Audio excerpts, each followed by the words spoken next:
The pain now, only getting older, baby. And I've been thinking about you lately.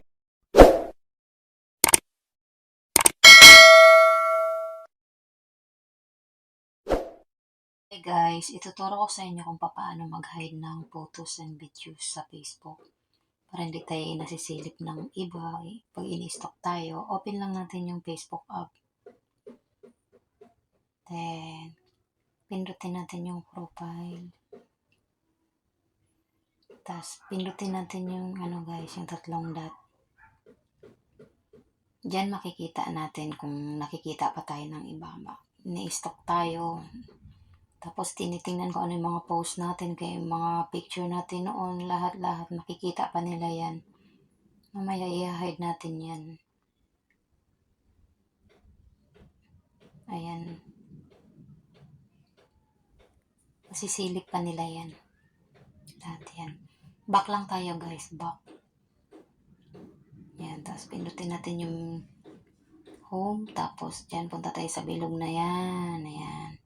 Tapos hanapin natin yung settings guys.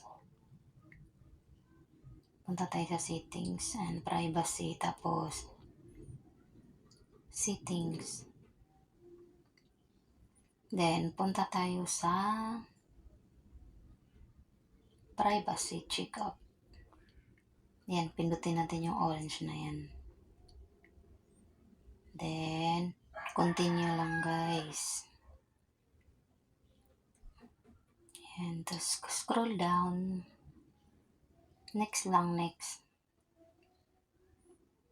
Next. Yan. Yan. Yung limit na yan guys. I-click natin yan. Para hindi na tayo may stock. Yan, click ulit. Para hindi tayo may stock ng iba. Magsisilip-silip picture natin. Yan, next mo lang guys. Next mo lang. Yan. Tapos next. Ayan, you're all set. Yan, click nyo lang yan. Balik tayo dun guys. Ngayon, i-check natin. Hindi na makikita ng iba yung mga i-stock na tayo guys. Tingnan na, check natin. Ayan, balik tayo sa profile. Pindot natin yung tatlong dot. Then, punta ulit tayo sa view as. Ayan, refresh nyo lang yan guys. Yan, i-refresh nyo lang yan. Yan, i-refresh nyo. Ayan. Yan, di ba? Wala na. Oh, wala na guys. Oh, no photos available. Ayan. Kahit yung mga picture dyan guys, hindi na rin nila makikita yan. Yung mga nag-i-stock sa inyo, wala na, hindi na nila makikita yan.